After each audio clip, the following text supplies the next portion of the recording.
ബി.ജെ.പിയിലേക്ക് പോയാലും മറിയക്കുട്ടിക്കും കിട്ടും 3200 രൂപ.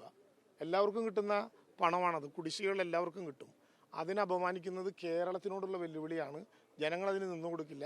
യാഥാർത്ഥ്യം എല്ലാവർക്കും അറിയാം. തെരഞ്ഞെടുപ്പ് പ്രഖ്യാപിക്കുന്നതിന് മുമ്പ് പ്രഖ്യാപിച്ച ഒരു സംഖ്യ ആളുകളുടെ കയ്യിൽ കിട്ടുന്നത് കണ്ട് ഇങ്ങനെ അസ്വസ്ഥപ്പെടേണ്ട എന്ത് കാര്യമാണുള്ളത്? ഏതെങ്കിലും ഒരു രാഷ്ട്രീയ കക്ഷിയുടെ പ്രതിനിധികൾക്കല്ലല്ലോ കൊടുക്കുന്നത്, എല്ലാവർക്കും കൊടുക്കുമല്ലോ. അപ്പോൾ പിന്നെ എന്തിനാണ് പ്രതിഷേധം എന്ന് ഞങ്ങൾക്ക് മനസ്സിലാവുന്നില്ല. ഞാൻ കേരളത്തിലെ പ്രതിപക്ഷത്തിനോട് പറയാനുള്ളൊരു പ്രധാനപ്പെട്ട കാര്യം, നിങ്ങൾ കേരളത്തിലെ ഇടതുപക്ഷ ജനാധിപത്യ മുന്നണിയുടെ പ്രതിപക്ഷമായിക്കൊള്ളണം, നിർബന്ധമാണ്. അത് ഞങ്ങൾക്ക് വിരോധമുള്ള കാര്യമില്ല, അത് അവരുടെ ചുമതലയാണ്. എന്നാൽ 3.5 കോടി മലയാളിയുടെ പ്രതിപക്ഷമായി മാറുന്നത് എന്തിനാണെന്നുള്ളതാണ് ഞങ്ങളുടെ സംശയം. ഇടതുപക്ഷ ജനാധിപത്യ മുന്നണിയുടെ പ്രതിപക്ഷമാകാം, കേരളത്തിലെ 3.5 കോടി മലയാളിയുടെ പ്രതിപക്ഷമായിട്ടാണ് ഇപ്പോൾ ഈ UDFൻ്റെ യാത്ര. കേരളത്തിൽ 108 മാസം ഇടതുപക്ഷ ജനാധിപത്യ മുന്നണി ഗവൺമെൻറ് അതിൻ്റെ അധികാരം പിന്നിടുമ്പോൾ 106 മാസക്കാലത്തെയും ക്ഷേമ പെൻഷൻ കൃത്യമായി കൊടുത്തൊരു ഗവൺമെൻറ്റാണ് ഈ ഗവൺമെൻറ്. കൃത്യമായി കൊടുത്തൊരു ഗവൺമെൻറ്റാണ് ഈ ഗവൺമെൻറ്.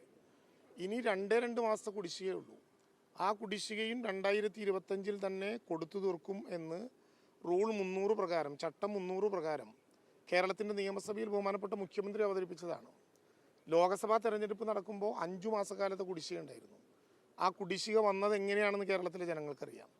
കേരളത്തിന് ലഭ്യമാകേണ്ട നികുതി വരുമാനത്തിൻ്റെ ശതമാനത്തിൽ വലിയ വെട്ടിക്കുറവ് ഉണ്ടാക്കുകയും കേരളത്തിന് അർഹതപ്പെട്ട വിഹിതം തരാതിരിക്കുകയും ചെയ്തപ്പോൾ പെൻഷൻ, സാമൂഹിക ക്ഷേമ പെൻഷൻ മുടങ്ങിയാലോ എന്ന് പേടിച്ച് കേരളം രൂപീകരിച്ചതാണ് ഇന്ത്യക്ക് മാതൃകയായി കേരള പെൻഷൻ ഫണ്ട് ബോർഡ്. ആ പെൻഷൻ ഫണ്ട് ബോർഡ് സർക്കാർ അല്ല നേരിട്ട്, സർക്കാരിൻ്റെ ഭാഗമല്ലാത്തൊരു എൻറ്റിറ്റിയായ ഒരു ബോർഡ് രൂപീകരിച്ച് എന്തിനാ? ആ ബോർഡ് ബോണ്ട് വെച്ചുൾപ്പെടെ കടം വാങ്ങി കേന്ദ്രം കേരളത്തിന് പണം തന്നില്ലെങ്കിലും മുടങ്ങാതെ എല്ലാ മാസവും ആ പെൻഷൻ ജനങ്ങളുടെ മുമ്പിൽ എത്തിക്കാൻ വേണ്ടിയാണ്. ആ വിതരണം മാത്രമേ അത് നടത്താൻ പാടൂ. പക്ഷേ ആ പെൻഷൻ ഫണ്ട് ബോർഡ് മേടിക്കുന്ന കടം കേരളത്തിൻ്റെ ബോറോയിങ് കപ്പാസിറ്റിയുടെ ഭാഗമാണെന്ന് കേന്ദ്ര ഗവൺമെൻറ് പറഞ്ഞ് ആ ബോർഡിൻ്റെ നിലനിൽപ്പിനെ തന്നെ തകർത്തപ്പോൾ ഈ പറയുന്ന പ്രതിപക്ഷം ഏതെങ്കിലും വിധത്തിലുള്ള ഒരു പ്രതിഷേധം കേരളത്തിൽ രേഖപ്പെടുത്തിയോ?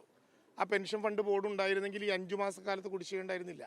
ആ 5 മാസക്കാലത്ത് കുടിശ്ശികയിൽ കഴിഞ്ഞ തെരഞ്ഞെടുപ്പിന് ശേഷം കേരളത്തിൻ്റെ നിയമസഭയിൽ റൂൾ 300 പ്രകാരം ആ കുടിശ്ശികൾ 2024-25 സാമ്പത്തിക വർഷത്തിൽ കൊടുത്തു തീർക്കുമെന്ന് പ്രഖ്യാപിച്ച് ഏതാണ്ട് 3 മാസക്കാലത്തെ കുടിശ്ശിക കൊടുത്തു തീർത്തു.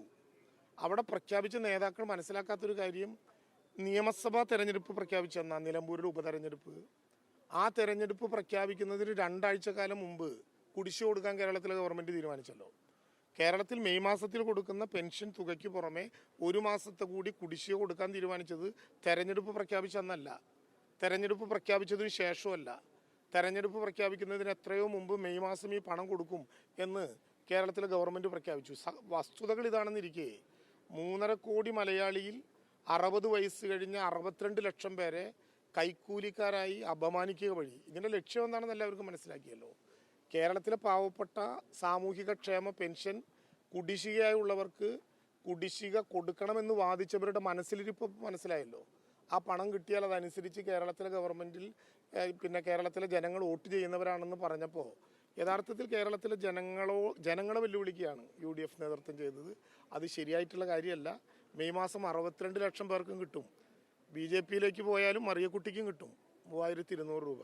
എല്ലാവർക്കും കിട്ടുന്ന പണമാണത്. കുടിശ്ശികകൾ എല്ലാവർക്കും കിട്ടും. അതിനെ അപമാനിക്കുന്നത് കേരളത്തിനോടുള്ള വെല്ലുവിളിയാണ്. ജനങ്ങളതിന് നിന്നു കൊടുക്കില്ല. യാഥാർത്ഥ്യം എല്ലാവർക്കും അറിയാം. തെരഞ്ഞെടുപ്പ് പ്രഖ്യാപിക്കുന്നതിന് മുമ്പ് പ്രഖ്യാപിച്ച ഒരു സംഖ്യ ആളുകളുടെ കയ്യിൽ കിട്ടുന്നത് കണ്ട് ഇങ്ങനെ അസ്വസ്ഥപ്പെടേണ്ട എന്ത് കാര്യമാണുള്ളത്? ഏതെങ്കിലും ഒരു രാഷ്ട്രീയ കക്ഷിയുടെ പ്രതിനിധികൾക്കല്ലല്ലോ കൊടുക്കുന്നത്, എല്ലാവർക്കും കൊടുക്കുമല്ലോ. അപ്പോൾ പിന്നെ എന്തിനാണ് പ്രതിഷേധം എന്ന് ഞങ്ങൾക്ക് മനസ്സിലാവുന്നില്ല.